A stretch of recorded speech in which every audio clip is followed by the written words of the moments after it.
So, anyways, today we're going to come back to our series called Who is Jesus? Today we're going to be in John chapter 10. So, if you have your Bibles, go to John chapter 10. We're actually going to do the last few verses in chapter 9 as well. So, if you have your Bibles, go ahead and turn there. Like I say every single week, we do not put the main passage on the screen. So, grab your Bibles. If you don't have a Bible, there's one in front of you. Bring your Bibles to church. Big thing. So, something special, we'll open the Word up together. We have a tablet or whatever, phone. I read the ESV as well, so follow along with me. But before we dive in, what I want to do is I want to give kind of a recap of what we've already covered so far and kind of bring us all up to speed to where we are in chapter 9. And the reason why is because this is actually from chapter 7 until really what we're finishing today in chapter 10.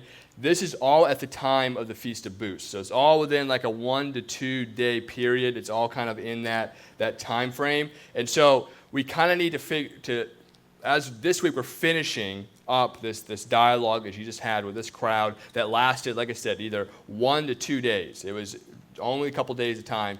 We need to kind of recap exactly everything that's kind of happened so far. And I'm not going to go in detail about a lot of things, but just kind of give you a slight overview so you understand what Jesus is saying in chapter 10. So this whole dialogue, happens during the Feast of Booths.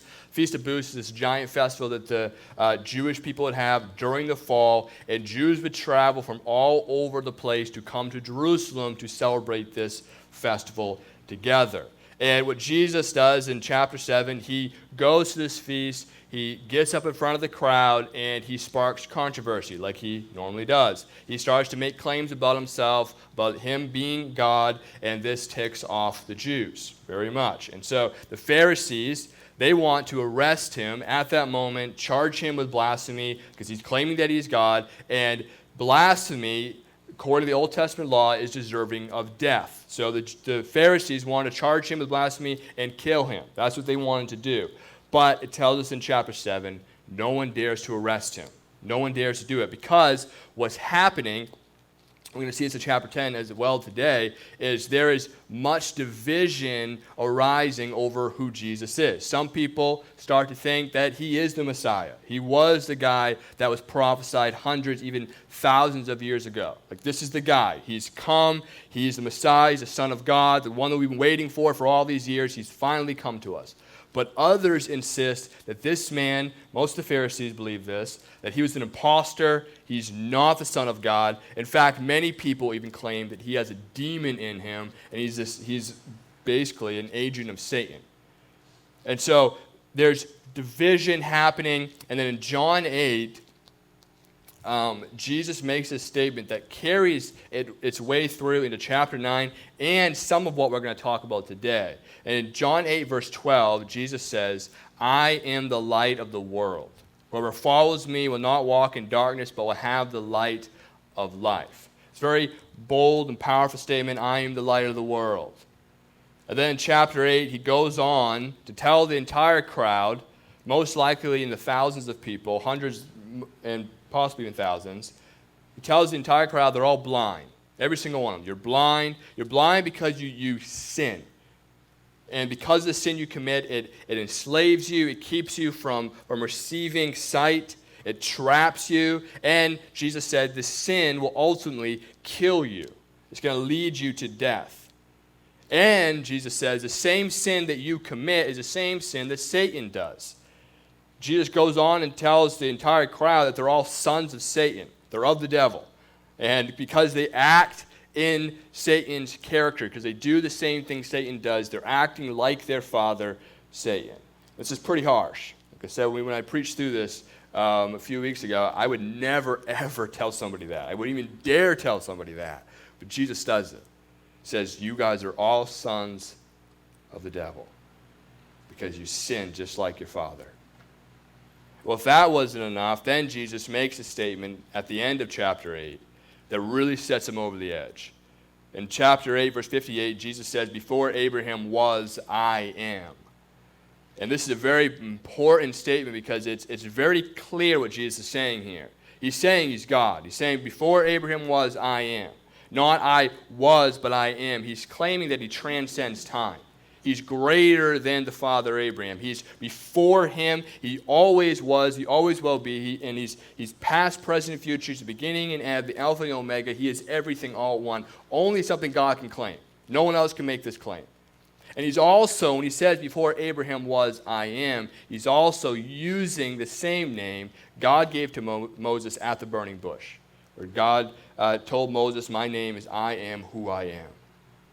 And the Jews know exactly what Jesus is saying. They know that he is clearly claiming that he is God in the flesh. And so the last verse in chapter 8, we read the Jews pick up stones to kill Jesus, but Jesus hides himself, he hid himself, he got away somehow, and he escapes death. So at the end of chapter 8, what you're seeing is things are escalating very, very quickly at this point. And you can see why, and in a few chapters from now, we're going to be reading about Jesus hanging on a cross. You can see things are escalating, but Jesus wasn't done yet. Still in the same, like I said, maybe it could have been the next day, but it's within a few days. In chapter 9, we read Jesus sees a blind man, and this blind man was blind from birth, never saw anything in his entire life. And Jesus goes up to this man who is blind, spits on the ground, takes the mud, smears it in the guy's eyes, really gross. Then he tells him, go wash this off the pool of Siloam. Man does it, and he immediately receives sight. And when Jesus heals this man, the man goes back to his town. You think everyone's going to be excited, like, yeah, the guy can see. This is so great. No one's excited. No one's happy for him. They're all questioning who this guy is, or maybe he was never really blind. So the Pharisees, you bring him to the Pharisees. The Pharisees question him. And really the Pharisees are angry because no one has ever opened the eyes of a blind man. Never. It actually tells us that in chapter 9. No one has ever opened the eyes of a person born blind. And now this Jesus guy has done it. In this miracle, what it is, it's a physical picture of what Jesus will do for every single person. Every blind person, Jesus can open their eyes. He can set us free. He can give us new sight. And that's what Jesus was trying to portray through healing this blind man. So basically, the blind man's question, they want this blind man to lie, to say Jesus has a demon, or that the blind man wasn't actually blind. He's lying his entire life to gain some kind of income from this. But the blind man would not lie. He would not do that. And so they cast him out of the temple. And like we talked about 2 weeks ago, when it says cast out, this means he was basically disowned from his entire culture. They kicked him out. And this would have been devastating for any person, even devastating for us. I mean, people would have seen this man as dirt, as second class, as no good. I mean, you can imagine yourself walk into a grocery store and everyone looking at you like there's something wrong with you, like there's something like bad about you. People are talking behind your back, whispering about you. Some of you maybe have experienced this. But this is every single person in that culture who've been looking at this man as though he was less than. And so this man, obviously, at his lowest point probably in his entire life, even lower than when he was blind. I mean, no one wants to be around him now. Jesus goes to this man. He comforts him. He reveals himself to him, says, I'm the one that healed you. Because remember, the guy didn't see Jesus. He couldn't see when Jesus put the mud on his eyes. He said, I'm the one that healed you. And then it tells us the blind man worshiped Jesus at that moment and becomes one of his followers. And this is where we pick up in John chapter 9. So I had to bring us all up to speed to where we are. Jesus has healed this blind man. And then he says kind of a confusing statement. And this is the reason why I didn't finish this when we went through the entire chapter 9. Because it's a lot to it. So chapter 9, verse 39 to 40 and 41 says this. Jesus said, for judgment I came into this world that those who do not see may see. And those who see may become blind. Some of the Pharisees near heard him say these things and said to him, are we also blind? Jesus said to them, if you were blind, you would have no guilt. But now that you say, we see, your guilt remains. This is a very confusing text. And this is confusing to me when I was reading it and trying to figure out what does this even mean? What is Jesus saying to these guys? And this is why I kind of left it out of the sermon 2 weeks ago, because I didn't want to dive into it, because I knew it's a deep meaning to it. And actually, chapter 10 actually clears it up. And that's why I said, let's just wait till we get to chapter 10, and then I'll use it to introduce what we're going to talk about in chapter 10. But a couple things to note here from this verse. First off, Jesus says, I came to judge. You notice this. I came to judge. If you remember, way back in chapter 3, verse 16, and 17, John 3:16, probably the most popular verse in all the Bible, for God so loved the world that gave his only begotten Son, that whosoever believes in him will not perish and have eternal life. Remember that? I memorized that when I was like 5 years old. Okay, so very popular verse. But then the next verse says, in 17, for God did not send his Son into the world to condemn the world, but in order that the world might be saved through him. So it says here that Jesus did not come to condemn, but then it tells us in chapter 9 that Jesus came to judge. So you might say that's a contradiction. Something's wrong with this. But it's not a contradiction. In fact, it actually makes perfect sense because Jesus is judging a lot. But he did not come to condemn. See, judge and condemn are two very different words. But see, you have to judge somebody to condemn them.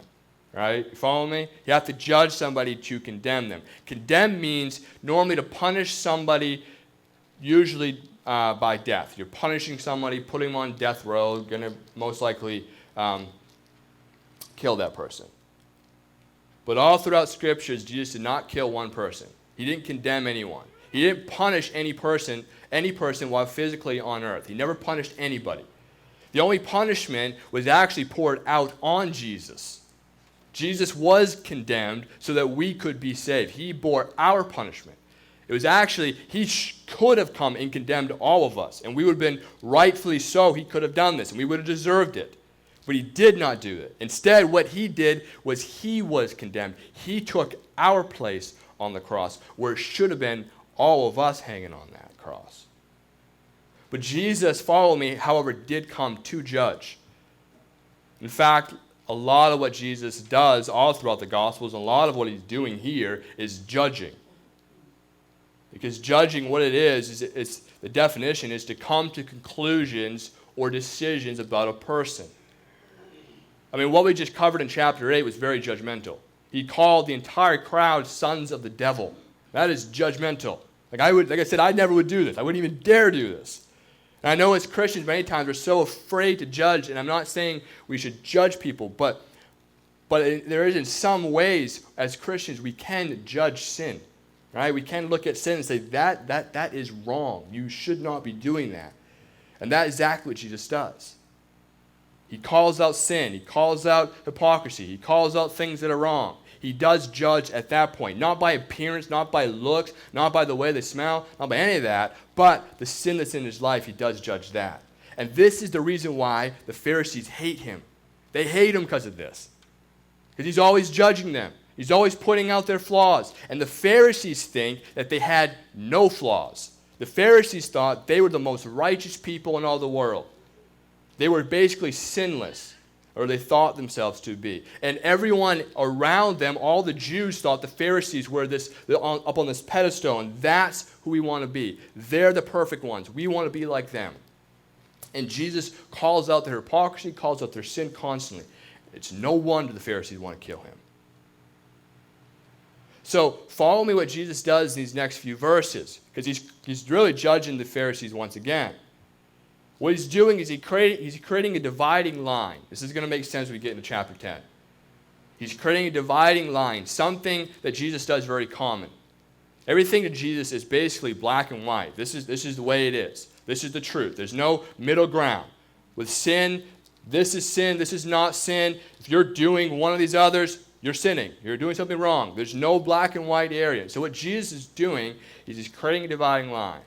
He's saying there's some people in this world, basically, but he's speaking to just a few people at this point that are blind. There's some people that are blind and they know they're blind. Every person is blind, but there's some that are blind and they know they're blind and they want sight. They want to be able to see. They want new sight. And if they find the light of the world, if they find the light, they find a way that they can actually see, they're going to go to that and they're going to strive for that. And when they receive the light of the world, who is Jesus, they will see. But there also are those that claim that they can see, but they're actually blind. Like I said, every person is blind. But there's some that believe they can see where actually they're totally blind. And this is where the Pharisees are confused. Because the Pharisees are those people that claim they can see, but they're actually blind. And so that's what they say in verse 40. Are you saying we are blind? Are you trying to call us out? Are you trying to tell us we're blind? And look what Jesus does. In verse 41, he talks about, he says, but now that you say we see, your guilt remains. If you were not blind, you would have no guilt. What Jesus does, he goes straight for the conscience. Basically, like he's asking a question. Do you feel guilty? Like, do you feel guilty at all for what you do? And every single one of them feel guilt, just like all of us. We all feel guilt. I don't think there's any person in this world that has never felt guilt in their entire life. And there's no denying that we all feel guilt. Some guilt should not be there. There's some guilt in our lives that is caused by worldly things. But we should feel guilty when we sin. In fact, it tells us in Romans 2 that God has imprinted the law. He's written the law on our hearts. The law meaning like the Ten Commandments, basically. He's given each person a conscience. We all know what right and wrong is, and when we do the wrong thing, we feel it. It's almost like God imprinted it in us, in our DNA. We have this kind of this moral code in our life. That's why if you look at every single world religion, they basically all have the same moral code, every single one of them. They have the same things they live by. The reason why is part of our nature as humans that God gave us. But because the Pharisees, they think they can see, because they think they do no wrong, they think they're perfect, they never, ever, ever will receive help. They will never gain sight because they have convinced themselves that they can see. They're in complete denial of the truth, and this is why Jesus says in verse 41, but now that you say we see, your guilt remains. You're never going to lose that guilty conscience. You're never going to receive forgiveness because you say you can see. Because you will never humble yourself. You will remain guilty and blind because of your pride. And most likely what's happening, the reason why Jesus goes into chapter 10, is because the Pharisees still aren't really getting it. They're still confused by this. Because if you think about it, most likely all the Pharisees have never actually been blind. They could see their entire life. And so this analogy of blind and sight, they're kind of like, I've never actually been blind. I don't actually get it. So what Jesus does next, he brings it into terms that they all would understand. And it's the same concept of what the last few verses in chapter 9 and what he talks about in chapter 10. So let's read chapter 10. We're going to read 1 through 18, the entire thing. Then I'm going to go back and explain what's happening. Follow along with me. Truly, truly, I say to you, verse 1, he who does not enter the sheepfold by the door, but climbs in by another way, that man is a thief and a robber. But he who enters by the door is the shepherd of the sheep. To him the gatekeeper opens, the sheep hear his voice, and he calls his own sheep by name and leads them out. When he has brought out all his own, he goes before them, and the sheep follow him, for they know his voice. A stranger they will not follow, but they will flee from him, for they do not know the voice of strangers. This figure of speech Jesus used with them, but they did not understand what he was saying to them. So Jesus gives this analogy. They still don't get it, though. Still not quite understanding. So Jesus, in verse 7, he goes even deeper in this concept of a shepherd and a sheep and a gatekeeper and a door. Verse 7, so Jesus again said to them, truly, truly, I say to you, I am the door of the sheep. All who come before me are thieves and robbers, but the sheep did not listen to them. I am the door. If anyone enters by me, he will be saved and will go in and out and find pasture. The thieves come only to steal and kill and destroy. I came that they may have life and have it abundantly. I am the good shepherd. The good shepherd lays down his life for the sheep. He who is a hired hand is not a shepherd, who does not own the sheep, sees the wolves coming, and leaves the sheep and flees. The wolf snatches them and scatters them. He flees because he is a hired hand and cares nothing for the sheep. I am the good shepherd. I know my own, and my own know me, just as the Father knows me, and I know the Father. And I lay down my life for the sheep. And I have other sheep that are not of this fold. I must bring them also, and they will listen to my voice. So there will be one flock, one shepherd. For this reason the Father loves me, because I lay down my life that I may take it up again. No one takes it from me, but I lay it down on my own accord. I have authority to lay it down, and I have authority to take it up again. This charge I have received from my Father. All right, so there's a lot in this text. But what I want us to do first in the beginning here is I want us to notice that there's characters in this passage. This is in a way, in John, there's really no parables in John. If you look at Matthew, Mark, and Luke, there's loaded with parables that Jesus told. In John, there's not that same type of writing style. But this is what closest thing you're going to get to a parable. And in a parable, Jesus uses common things to explain things about heaven or about God, things that the Jewish people would understand. So what Jesus does here, he uses basically an analogy of a sheep and a shepherd to break down what he's saying to the Pharisees in chapter 9. So what I want to do is I want us to break down the characters here first. The characters understand what Jesus is saying. All right, so we have different characters throughout this whole entire story in chapter 10. First, you have the sheepfold. All right, the sheepfold. And this is the church. This is us. Now, what you got to understand here also is that he's speaking to a Jewish audience. And so the Jews, first thing he's talking about is the sheepfold is just the Jews. It's just them.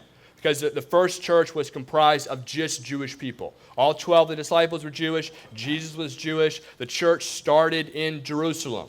All right, so it's all full of Jewish people. And later, the Gentiles joined, which I'm guessing is probably all of us in here. I don't think there are any Jewish people in here. If you are, then you're part of the original sheepfold. All right, but later the Gentiles joined. And this is why it says in verse 16, I have sheep not of this fold. I have sheep that are not from this fold that you were in right now, and I'm going to bring them into the fold. They will come into the flock, and they will make one giant flock. One flock. Not 3, 4 different flocks. One flock. And have one shepherd. And I love this picture because so often we think of and this is one thing in our church. It's one of our values is kingdom focus. Is we're not so consumed with just this church, but being kingdom-minded, understand there's many churches around us. We're all one church together. One global flock. In Revelation chapter 7, you get a picture of this with every tribe and every tongue and every language and every people that are worshiping Christ on his throne. I've always loved the picture of all these different ethnicities, all these different cultures, all gathering around and worshiping Christ together as one global flock. And we do things differently. We definitely do. Culturally. I mean, if you ever go, Sonia right now is in Uganda, and I've never been to Uganda, but I've been to other places, and they worship very differently than we do here. Very differently. So you can imagine all these different cultures and what you got some dancing, doing all this different stuff, and then we're pretty, I'd say, laid back or more traditional. So we kind of just stand in our spot and sing. They're running around. I just picture all these different things happening.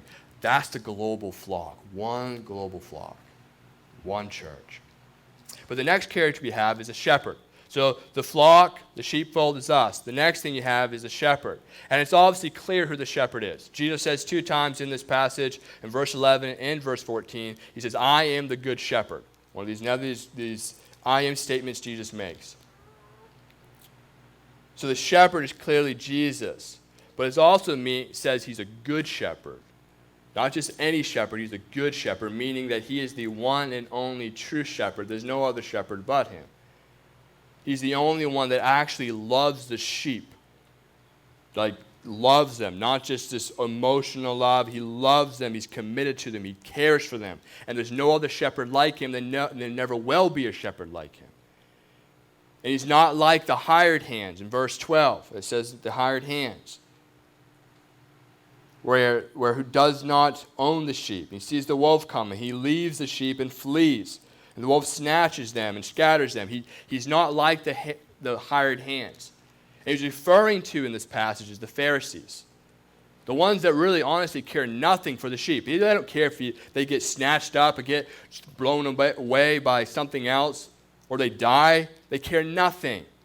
If they all get eaten by wolves, they just move on and go to the next one. They don't care. They treat their calling as a job or a way to get money or followers or power. And you can see this today in the church. You see this all over the place. People, pastors, leaders put themselves up on pedestals. They act like they're the good shepherd, they're the answer. But in reality, they ought to be pointing to the good shepherd instead of pointing to themselves. They're pointing to the good shepherd that loves them more than they ever could. And you see, these men and women that do this, that take the attention off the good shepherd and put it on themselves, they are the next character, the thieves and the robbers. The thieves and the robbers.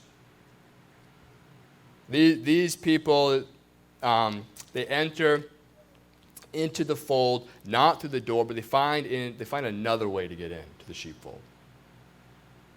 And when Jesus is using some pretty clear imagery here, you picture like a flock of sheep. And a flock of sheep, they normally kind of stick together, they cling together to be safe. It's safer that way. And around the flock, you got this fence.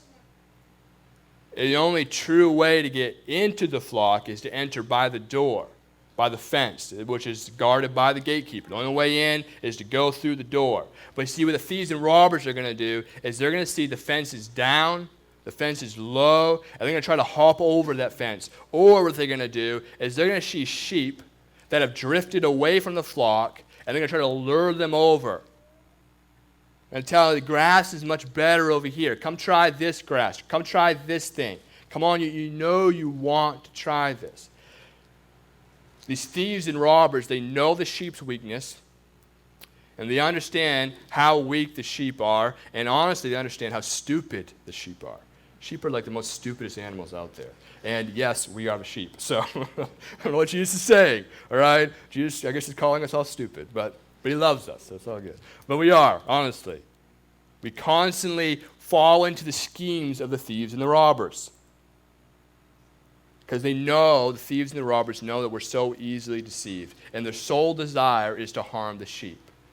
That's why it says in verse 10, it says, the thief comes to steal and kill and destroy. That's their sole desire. But this all is done in an effort to build themselves up. It's all in an effort to gain wealth and power, to gain something from the sheep. That's what they're trying to do. The ultimate thief is obviously Satan. He's the one behind this all. As we read in Ephesians chapter 2, I'm going to read it for us, but it talks about Satan using these sons of disobedience. And these sons of disobedience are humans, and what they do is they basically do exactly what Satan is doing. And Satan uses these sons of disobedience to manipulate them to do his work. Because remember, Satan is one person. You know, many of us think that Satan is like attacking us or this and that, but he's one person. He can't be everywhere all at once. He's not like God. So what he's going to use demons, and many times he's going to use people to do his work. Sometimes they don't have to do much work because we got sinful desires in us. We're going to fall very easily. Some of his most effective agents are wolves that look like sheep. They're amongst us. They look like they're in the fold. They look like they're inside of our flock. Jesus warns us about these people. Matthew 7, verse 15 says, beware the false prophets who come to you in sheep's clothing, but inwardly are ravenous wolves. There's wolves around us. And I can name names, and I could talk on this topic for quite a while, but I don't believe this is actually the point of this message and the point of what Jesus is saying here. But I would encourage you, I actually watched this movie. Some of you guys actually watched this. It's called American Gospel. You can get it on I've got it on iTunes, but you can get it almost any platform. YouTube has it. It's pay a little bit of money, but it really sheds light on this man-centered preaching that's all throughout Christianity today, and also the prosperity preaching that is all throughout Christianity. Things that are leading us very, very astray, things that look like Christianity. They look like good sermons, but all they're doing is helping us focus more on ourselves and focus more on how we can live a good life and not focus on how we can serve Christ and worship Him. There's a lot of this in Christianity today, and I warn you, some of you guys, I guarantee you, are listening to preachers that are preaching this, and you can get swept away very, very quickly. So, I said I don't want to get on that topic too much, but American Gospel is a great movie that's going to shed light on this whole entire thing, and it's really going to show you what is happening in Christianity. So lastly, what we have is we have the gatekeeper in the door. You got the sheepfold, you got the shepherd, you got the thieves and the robbers, and then you got the gatekeeper in the door, the only way to get in. And every shepherd, when he has his fold, he has, like I said, he has a fence around him, around the sheep. And the only way to get into the sheep is by the door. And then by the door, usually there was a gatekeeper. If the flock was big enough, what would happen is the gatekeeper would he would hire somebody the shepherd would hire a gatekeeper to stand by the door. And his job would be stand by the door, not let any intruder in, not let anybody come in to harm the sheep, to steal the sheep. He's going to stand there. Most likely, the gatekeeper is going to have a knife, a machete, a sword of some sort to ward off wolves or whatever else is going to try to come in and harm the sheep. Well, if the flock was small enough, the shepherd would take the job as the gatekeeper. And but in verse 7, we kind of get this curveball. Because obviously what's happening here is Jesus says, I'm the gatekeeper. He is the gatekeeper. But he also is, in verse 7, he says, I am the door of the sheep. This was strange. So Jesus is the gatekeeper and the door at the same time. He's the only way to get into the flock. In a way, you kind of think about this. You got a fence around all of us as sheep, and then you have this little opening, and Jesus is like standing in that opening. The only way to get into the flock is to go through him. There's no physical door. Jesus is the door. He's standing there. You can't get into the flock unless you go through Jesus. And the reason why, because it says earlier, that there is no hired hand. There's nobody that you can get into the flock in another way. The shepherd doesn't hire somebody to take this job. He is the one that takes this job because he loves the sheep. And he knows that if he hires somebody, they're not going to love the sheep the same way he will. Same thing with me. I love you, but I do not love you like Jesus loves you. I don't. There's no human, nobody, your wife, your husband, nobody in this world that loves you the same way Jesus does. He cares for you way more, way deeper than I ever could or anybody else ever could. That's why he says, I am the door. I'm protecting my sheep. I am the one that's not going to let any harmful things come in. I stand by the door. And this is why Jesus is the good shepherd. This is why he is the good shepherd. But also, I want to focus on two more things to kind of close this message. What does he do to get that title? And there's two reasons I want to quickly show us what he does to get this title. First thing he does to get the title of the Good Shepherd is he lays down his life for the sheep. In verse 15, that's what it says. It says, just as the Father knows me and I know the Father, and I lay down my life for the sheep. Jesus says, that he cares for the sheep, that he will not abandon the sheep to be eaten by wolves. He'll protect them. He will not let them stray away. He's going to keep them in his fold. And ultimately, if he has to, he will give his life up for the sheep so the sheep will live. And this is amazing because you think about most shepherds. They will protect their sheep, but if it's usually between the sheep getting eaten and them living, they're most likely going to choose their life over the sheep's. And most every shepherd would choose his life, but not the good shepherd. The shepherd goes so far as that he lays his life down for the sheep, and it tells us in verse 18 that he does this voluntarily. No one makes him do it. He does it because he wants to, because he loves the sheep. No one takes his life, but he gives it up freely. And we as sheep, you got to think about us, we're all heading towards death, every one of us. We're being led by the thief himself. Our sin is keeping us. You think about this, two different flocks. It's keeping us in the thieves' flocks. We're in the thieves' flock. What does a good shepherd do? He comes, he breaks the chains of sin in our lives.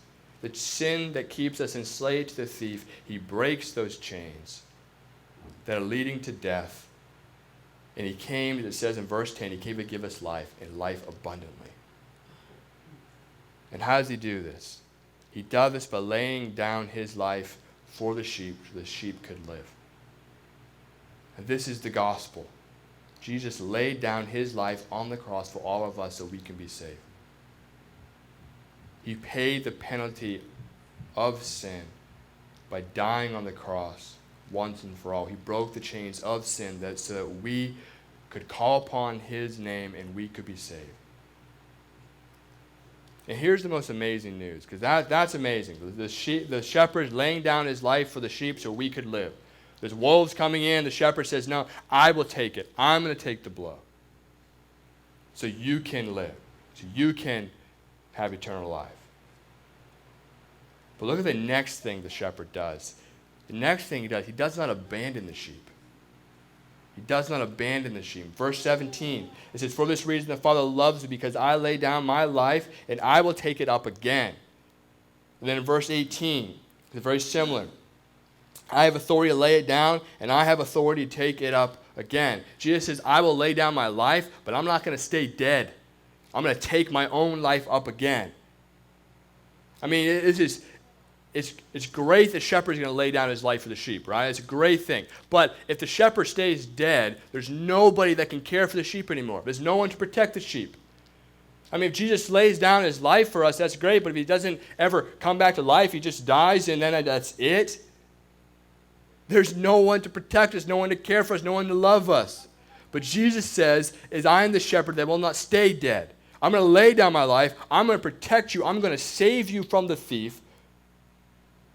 But then I'm going to raise myself up again, and I have authority to do this, to care for you and to love you. I mean, can you imagine being in this crowd at this point? You're finally understanding what Jesus is saying. You're probably finally getting it. Okay, Jesus is talking about this sheepfold, a shepherd, a flock. Okay, I get it now, right? And then he says, I'm the shepherd. I love you. I'm going to care for you. I'm going to give you abundant life.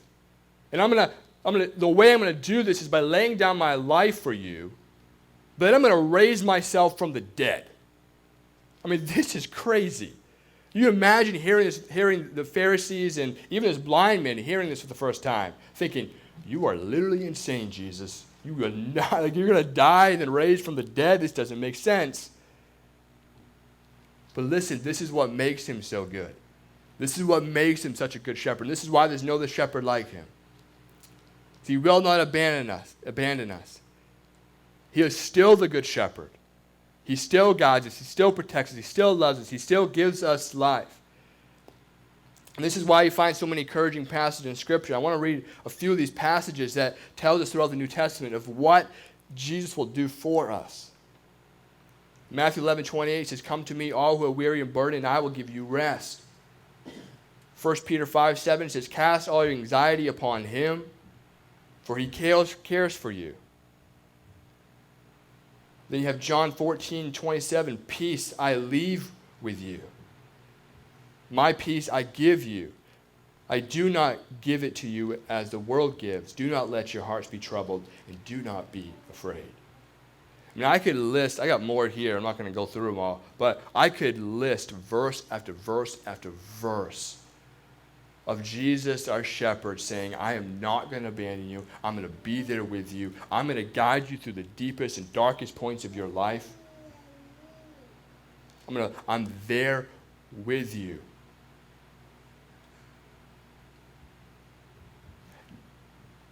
He is our good shepherd, and he guides us, and he's with us throughout our entire life. Now, here's the thing, though. If you remember what Jesus did in the very beginning of this text, I want to bring this back to this.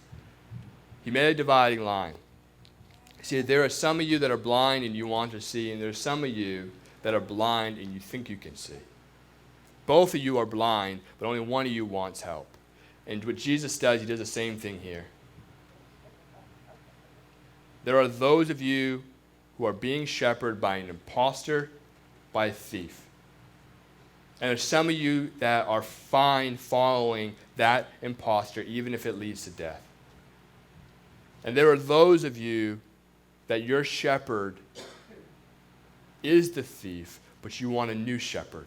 You want one that loves you. You want one that will care for you. You want one that will protect you. You want one that will ultimately save you.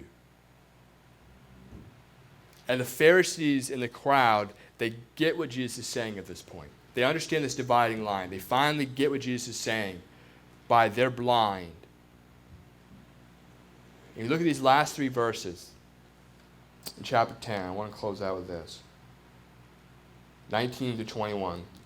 There was again division among the Jews because of these words. Many of them said, he has a demon and is insane. Why listen to him? Others said, these are not the words of one who is oppressed by a demon. Can a demon open the eyes of the blind? There was division. Some wanted a new shepherd. Some saying, this man does not have a demon. This man is something different. This man is the good shepherd, and they want sight. But as the text says here, it says, many of them do not listen. Many of them think this man is not who he says he is. And it's no different today. You look around us, you look around all the people around us, the majority of people do not want a new shepherd. Majority of people do not want sight. Majority of people are blind, and they're happy being blind. They're happy being shepherded by a thief, by a robber who's leading them to death. They're happy with that. And why? And I think the text tells us it's pride. It is pride. If you are blind, you have to humble yourself to acknowledge you need help. People don't want to acknowledge they need help. They don't want it. If you're lost, you have to humble yourself, saying you need a guide. If you're blind, if you're lost, you have to come to a point where you say, I need help. And many people do not want to do this. And the same thing with the Jews. They understand exactly what Jesus is saying. They understand from all this talk we've talked about from chapter 7 to chapter 10, most likely almost all of these have heard all of Jesus' teaching. They understand what he's offering. They understand he's offering new sight to become their shepherd, but they don't want to humble themselves to ask Jesus for help. They want to do it on their own. They thought it was easier to stay prideful, to do life on their own. But see, the question I have for you today is this. Will you follow the Good Shepherd? Some of you right now, you're in the flock. Your shepherd is Christ. But some of you right now, you're on the fence. You're not connected to the flock. You're nibbling on the grass of the thief. You're putting your head underneath the fence and you're eating the grass of the evil one. You haven't left the fold yet. And theologically, I don't actually believe you can leave the fold if you are truly part of the fold. But you're constantly looking over the fence, listening to the lies of the thief, thinking the grass is better over there. The thief telling you, try this thing, do this thing. Everyone else does it. Live life for you. Put yourself first. You deserve it. Don't worry about others. Don't worry about loving people. Don't worry about reading your Bible. Don't worry about praying. Just live the life the way you want to live it. Go to church on Sunday, check it off the list. You did a good job.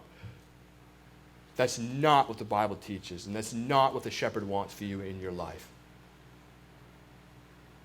But we listen to these lies constantly.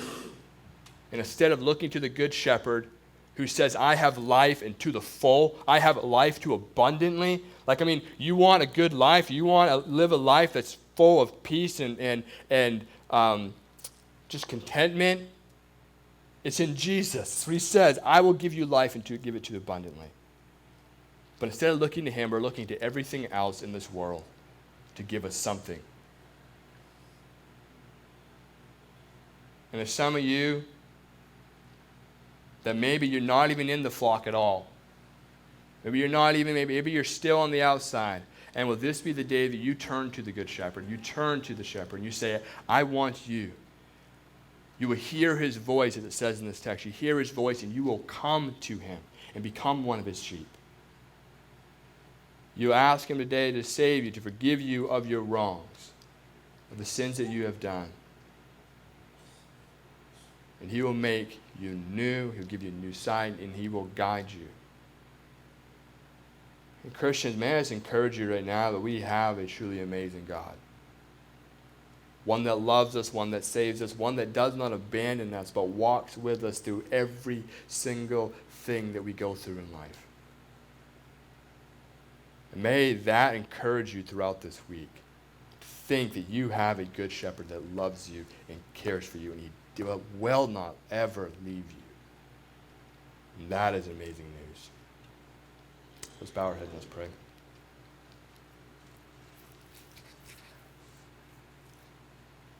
Father, thank you. We love you.